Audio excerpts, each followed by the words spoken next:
Assalamu alaikum, you're watching Views and News and I'm Faisal Rahman live from our Islamabad studios. Today we'll be talking about this very important visit of Alice Wells, the special correspondent for South Asia. Now she's here in Pakistan on a 4-day official trip. Earlier she was in India and she was in Sri Lanka as well. Now the major areas that she's going to be discussing with the Pakistani leadership primarily is about the Pakistan-India tension, and in particular about the ongoing atrocities in the Indian-occupied Kashmir. Second area is about the tension in the Middle East. Obviously, Pakistan was given this role to diffuse tension between Saudi Arabia and Iran. But later on, there was a lot of development, and then we saw shooting down a plane, and earlier to that, the killing of General Soleimani. And if we look at it, I mean, we all thought that they're at the brink of a war, but eventually, I think a lot of powers, they got involved, and this issue was diffused and tension was away. Now, what exactly is happening on that front? That is going to be something very important for Pakistan, because Pakistan is a neighbor of Iran. We can't expect another border totally flooded with the refugees in case of a war between the two countries. And then there was this good news that the Taliban, they've agreed for a ceasefire depending on certain conditions. Now, what are those conditions? Will it happen? And if it is happening, what will be the primary objective of that? And other than that, obviously, as we all know, that the Foreign Minister of Pakistan, Shah Mahmood Saab, was in USA. Earlier to that, he was in Iran and then Saudi Arabia, and then on his way back, he went to Qatar also and tried his level best to make sure that things should remain calm in this particular region when we talk about the Middle Eastern side. Now, that was also pretty important, and I'm sure the follow-up will be discussed in this visit of Ms. Alice Wells. But one very important aspect, and that is about the FATF, the Financial Action Task Force. Now, as we all know, that there were 27 primary areas where they had shown concern. Earlier, compliance was pretty okay as far as 5 are concerned. But again, rest of the 22 were an issue. Pakistan believes that most likely will be able to either get some extension as far as time is concerned, and because this February meeting is very close, though the meeting will start in China, the preliminary meeting that is going to be held on the 21st, 22nd and 23rd, and then the main course will be discussed in the French side. But another important area, that is something of prime importance. Now, there are 3 options. One, either Pakistan will be allowed to be in the white list, or we will be given some extension, maybe 3 to 6 months, and we'll remain in the grey list. Or there is another probability that what if we are consider that we haven't complied properly and we are pushed into the blacklist. Now, that's the worst case scenario. So we'll be talking about that in detail also. But before I introduce you to my panelists, our production team has prepared a report. Let's watch that. A Pakistani delegation is in Beijing for talks with the global money laundering watchdog, the Financial Action Task Force Working Group. Decisions taken in China's capital would also impact the force's Paris plenary, which would decide whether Pakistan stayed in or was taken off the grey list. Pakistan has already sent a 650-page review report to the FATF on the 8th of January in reply to the 150 questions raised by the FATF. Pakistani delegation will present details about the steps taken keeping in view the recommendations of the FATF action plan. The plenary meeting of the FATF for deciding the fate of the country is expected to take place in Paris by mid of February 2020. Foreign Minister Shah Mahmood Qureshi, during his visit to the US last week, urged Washington to help get Pakistan out of the grey list. Mr. Qureshi also urged the US to review its travel advisories for Pakistan and encourage investments in the country. He said reviewing the advisory can boost tourism in Pakistan. United Nations had recently included Pakistan among the 10 top tourism destinations. The foreign minister said Islamabad had taken several concrete steps to meet the FATF demands, and the time had come for the US to fulfill President Trump's pledge. On the other hand, India is trying hard to move Pakistan to the blacklist. General Rawat's remarks on FATF are further proof of India's repeated attempts to politicize FATF's technical proceedings for advancing its narrow partisan objectives. Well, we have with us in our studio to talk about this issue. On my right is Ambassador Shahid M. Jikyani Saab, Senior Diplomat. Sir, thank you very much. And we have with us Dr. Nazir Mahmood Saab, who is a Senior Columnist, a Senior Journalist. Sir, thank you very much. And we have with us Kamar Shiva Saab, again needs no introduction, as a Senior Foreign Affairs Expert. Thank you very much, Shiva Saab. Now, Ambassador Saab, first of all, so let's start off from this FATF issue. The first sort of engagement regarding this is going to start from tomorrow in China, and then by the mid of February they'll be in Paris. We have heard that a 650 plus page report has been made, and more than 150 questions were asked by the FATF authorities.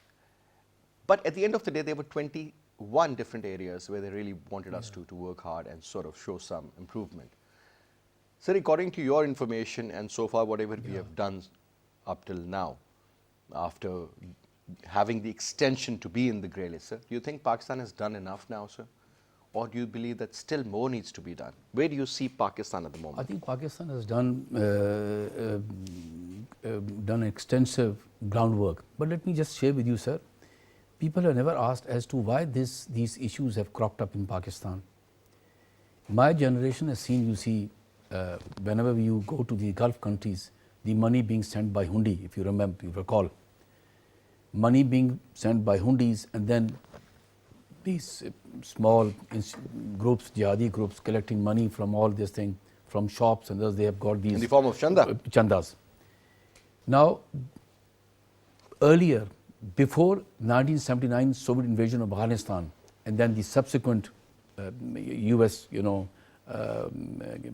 occupying Afghanistan in 2001, October, November, these issues never came on the table. They were never given any prominence. But after 9/11, these issues became very important. Reason was that many of these groups which were found in the tribal areas in Pakistan and Afghanistan were being financed by these groups collecting monies either in the Gulf or in Pakistani some part of Pakistan. So it took the government of Pakistan and other institutions and security agencies quite a while to collect the information and find out as to who are these people doing, because the state was not complicit on this issue. Rather, the state wanted to clamp down on these groups collecting money because what was happening, and then they had the bank accounts in the Gulf and in the United States and other Western countries. So it became very difficult, and many of these groups were found to be working in Pakistan. So what has happened is that over the last now maybe 1 decade, the government of Pakistan is working, trying to contain the collection of this money, trying to ban these groups according to UN. There's a UN ban on certain groups, proscribed groups. So we have done enough, but there's much more to be done. For example, the National Action Plan. There is so much to be done under the National Action Plan, which we have not been able to do. There are many reasons. The coordination, which happens all over the world, the coordination between different government institutions and security agencies. So it will take us a little more time than required. The other How thing much is, more time, Kyari Sahab? I think the government, if you recall, maybe it was 2 months back or month back, the Prime Minister himself took notice and said that I will now monitor it personally. So I'm not privy to what has been done, but I think we are moving in the right direction, but much more need to be done. Now, one other important thing, you mentioned that Miss Wells, who's here, she may be asked by our government, please, the Americans should play a role. I think the United States has a role. It has a major voice in all the financial institutions in the world. Our foreign minister has asked the Secretary of State, Mr. Pompeo. Yeah, Pompeo, and she will also be asked. But I doubted very much the United States would have the 100% major role to play in these institutions. There are other groups also, there are other countries also who would demand that Pakistan comply with all the other, you said 22 points. I think it is in Pakistan's interest, while the American will play a role, but I think it is in Pakistan's interest that we should comply with these instructions. As far as India's role is concerned, I think we have these concerns are there, but then we have other countries which are quite friendly to Pakistan, like China, will play a very major role. I think Saudi Arabia has a very major role to play. So I think we need to do our part and also request the United States. But only requesting United States and not doing enough on our part would not be enough, would not play the role. No, Dr. Saab, if you remember, the countries which supported Pakistan and FATF, primarily Saudi Arabia, China, Malaysia, and Middle Eastern countries in general, sir. All you need is primarily 3 votes to not to be in the blacklist. Now, sir, my point is that obviously every single individual who will be sitting there having those papers must have gone through all those 650 pages, and they must be having dozens and dozens of questions, sir. Currently, it seems that on some fronts, as earlier mentioned by Ambassador Saab, that we were not able to do much, especially because of the pressure of certain political parties in Pakistan, the madrasa reforms, because that is where there seems to be a disconnect. But that is not something that simple. That is very important, but yet something where the Prime Minister will have to think twice as far as government is concerned, because there are a lot of ifs and buts involved there as well. Now, so 2 points. One, it's been almost 5 years since we were talking about FATF, sir. This National Action Plan. And I remember when General Sharif was in power and he was so aggressive and everything, and then overnight things were formulated, remember? I mean, that pace seems to be missing, or maybe the will seems to be missing. We do not hear about it, anything, 2 days prior to the main event, sir. I mean, what is this going on? Do you think we'll be able to convince the members of the FATF and tell them, like, sir, this is what we have done, and we deserve to be in the whitelist now, sir?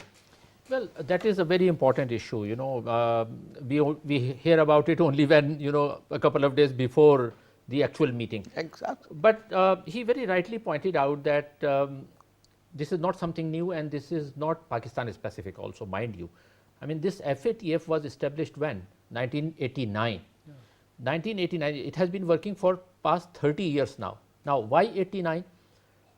From 80 to 89, when the Afghan war was going on, as he also pointed out, I mean, money laundering was being done, because at that time... It had a legal status at that time. As at that time, even America and all Western powers, Saudi Arabia, all UAE, Western all powers, these everybody was involved in funding the Mujahideen. So at that time, it was not very acute problem. They did not see it as a problem because they were fighting against the Soviet Union. Suddenly in 89, when the Soviet forces withdrawal, it was, after the withdrawal, this is very interesting. FATF was established by G7. At that time, 4 major players in G7 played an important role in the establishment of FATF. Bush Senior, Margaret Thatcher, Kohl, and Mitterrand. These were the 4 people, and these French were the president. French president. And these were the 4 countries who were very actively involved in the war against the Soviet Union. So now, once the Soviet forces were out, they could foresee that, you know, this would happen, that, you know, these organizations that they created here, they would continue their activities and the money would come. So they wanted to stop that. That was the primary reason behind that. So in 89, they, after Soviet pullout, they established FATF. But for 10 years, that means 11 or rather 12, till 2001, they established it, but because America or Western countries were not target, they did not pay much attention to it. Suddenly the situation changes after 2001, when America was attacked itself. So then they started, so for the past almost 17 When the Americans or 18 attacked years, Afghanistan, yes. that was the time, right, sir? Yes, that was the time. Absolutely. From then onwards, they start, you know, they made it more active. FATF became more active. Now, what is the situation now? And your question during the past 5 years, what we have been doing.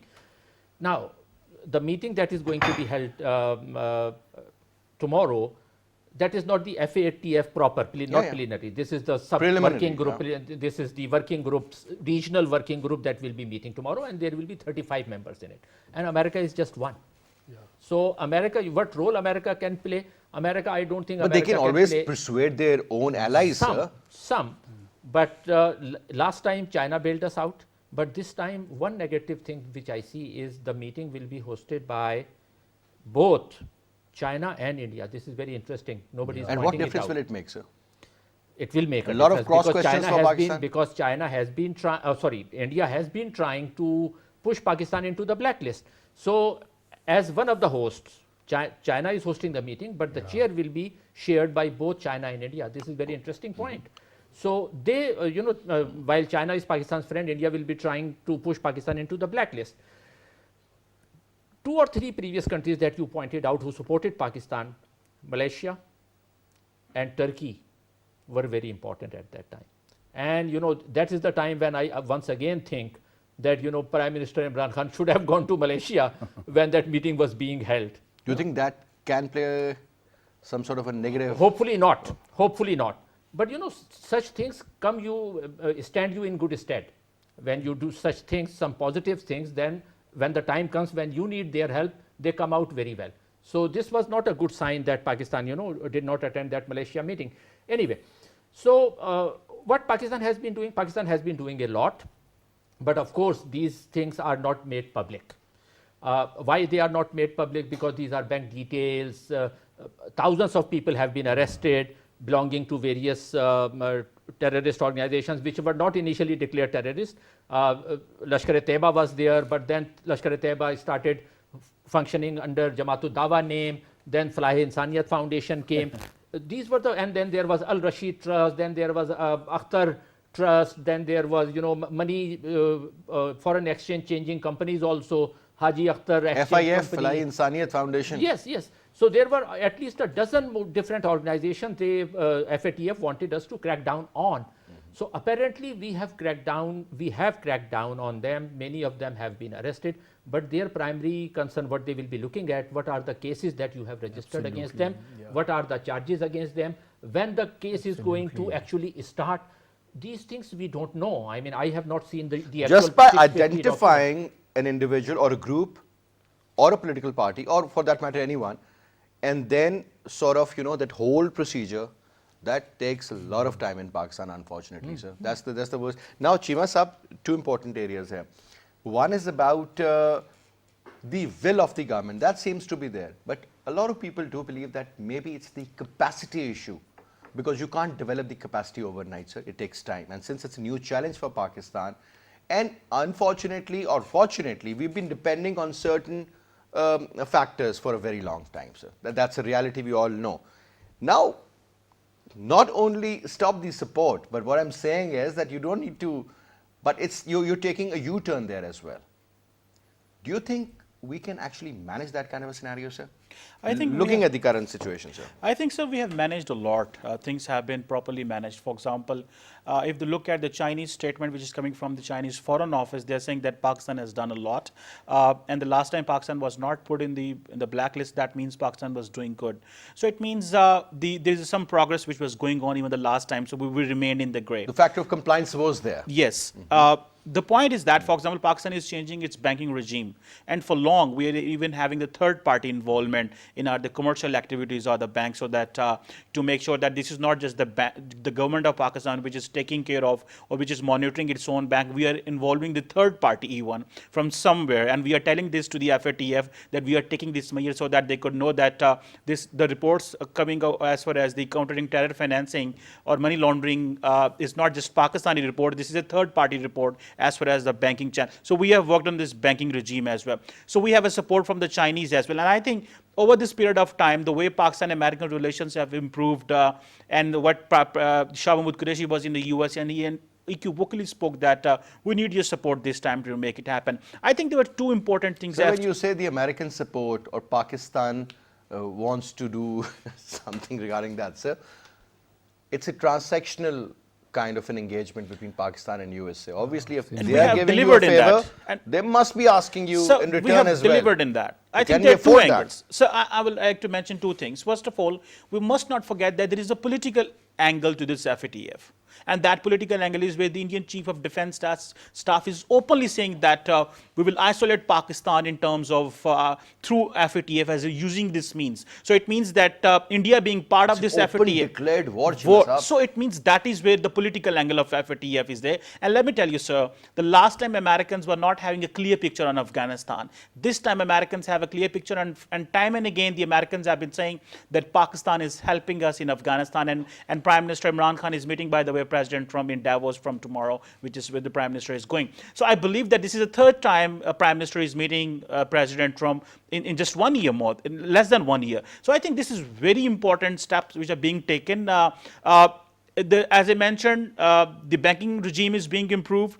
On the political angle, India is getting exposed. Americans are getting leverage because Pakistan is helping them as far as the Taliban deal. The 10 days ceasefire has been okayed.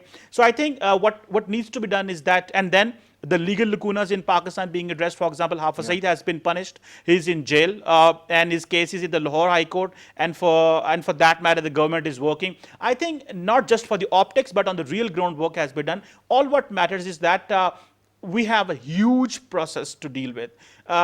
Different governments have different perspectives on that. And if just look at, you have to go to the FBR, if you just look at the banking sector, the legal lacunas, getting it fulfilled through the parliament, having proper legislation on that. So I think Pakistan has done work on that. Maybe certain areas would have left, but I think for encouraging Pakistan and looking Pakistan's trajectory is on the right track. I think the FATF will listen to Pakistan, and not just the FATF. I think if the Americans push them, our friends Turkey and the Saudi Arabia and others push them, and we'll look at how the Indians are trying to isolate and making it a political case. So last time the Americans were making it a political case as well, and because they were not happy on our Afghanistan. So I think this time, looking Pakistan's effort. So primarily the probability of being pushed into the blacklist, that is reduced to a very considerable level. I don't see that.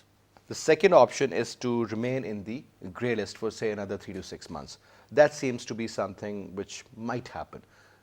But what's the probability of that, to be finally clearing it, and then the board decides that fine, you're good to go and be in the white list now? I think the American elections are approaching, and I think President Trump would like to give us some favor. Relaxation? Yes, President Trump would like to give us some favor, because if they take it another 3 months or 6 months further, so it means it will be for the 6 months will be left for the President Trump in office. So they will be giving us favor, in my understanding, and I think, and above all, the way Pakistan is putting a lot of effort in its economy, we are going to the financial institutions, IMF, World Bank, ADBP, they have made our ranking good because we're doing businesses with them. And let me tell you, if they put us, we stay in grey list, even in grey list, we managed to get the global financial institutions on our side. So I particularly believe that we will be listened, and Pakistan's effort will be acknowledged. And let me tell you, The sir, effort should be acknowledged, yeah. and above all, despite India being an aggressor state, Pakistan has shown calm. And let me tell you, Prime Minister Imran Khan's this stance is being taken very positively in the diplomatic community in Islamabad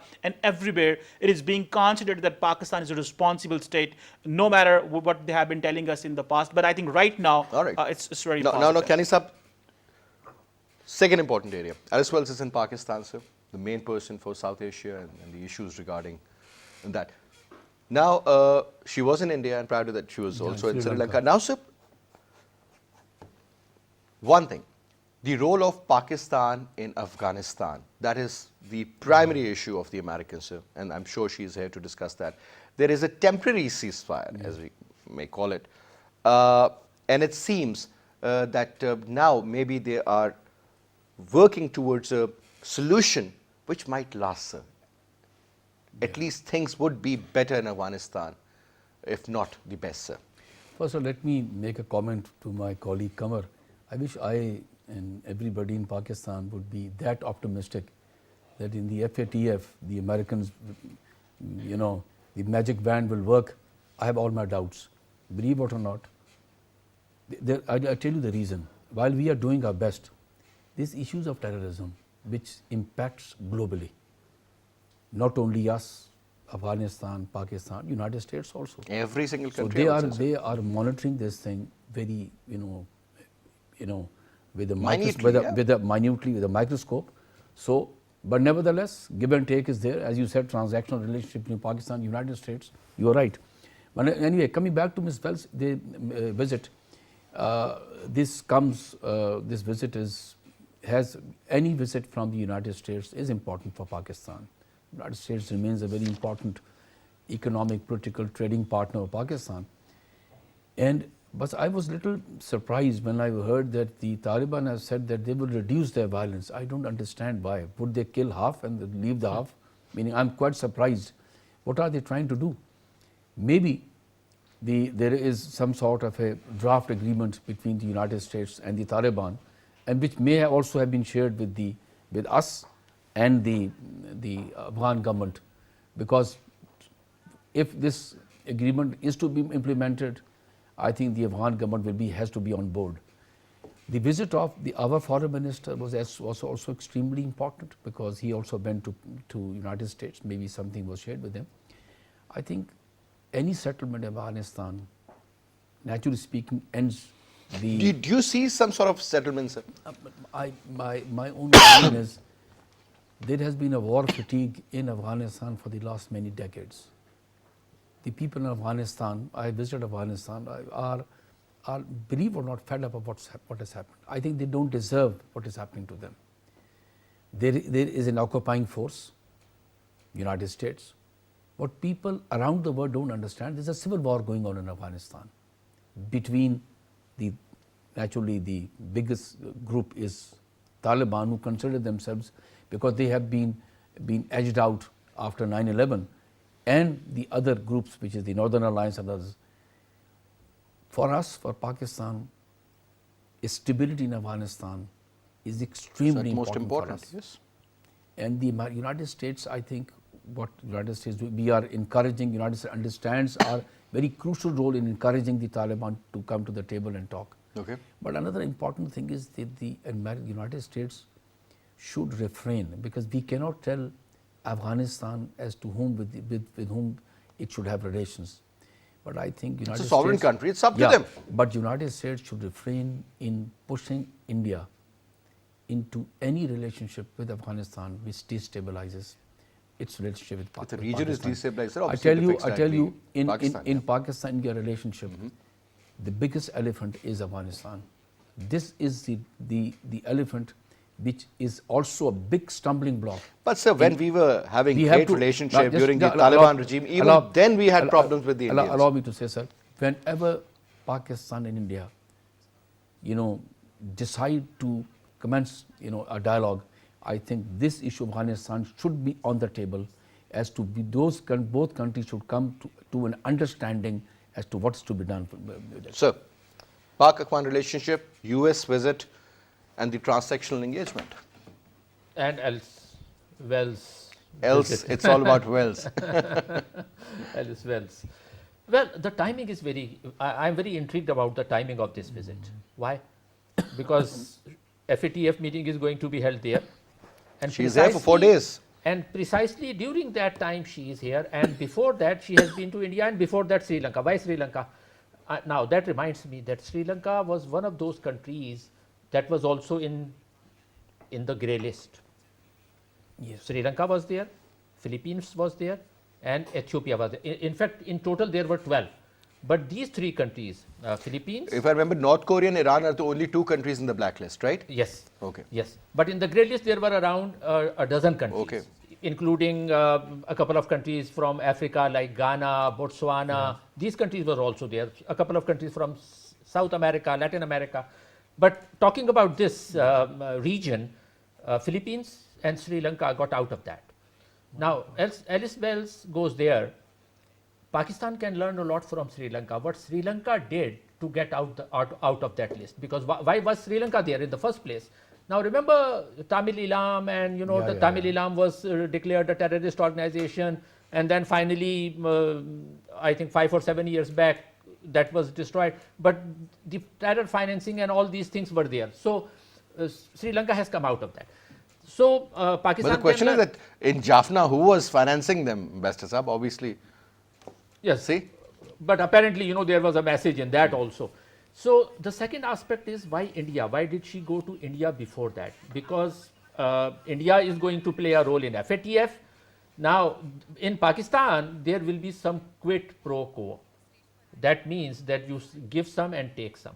What I think she will be negotiating precisely at this time, that if we help you in FATF, you are going to give us commitments that you will do this for us.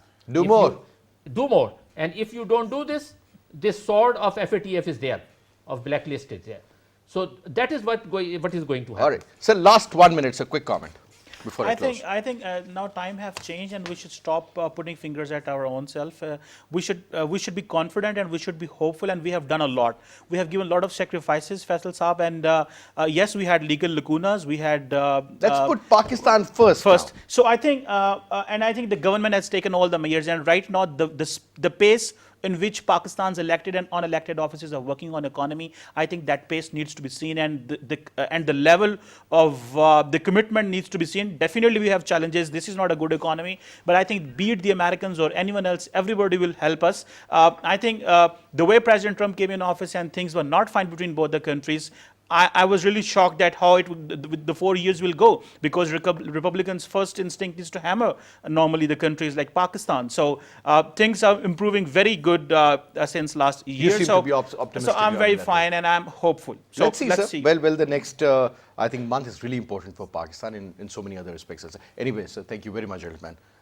That's all we have for this. I'll see you, inshallah, tomorrow at 8. Till then, you take good care. Khuda Hafiz.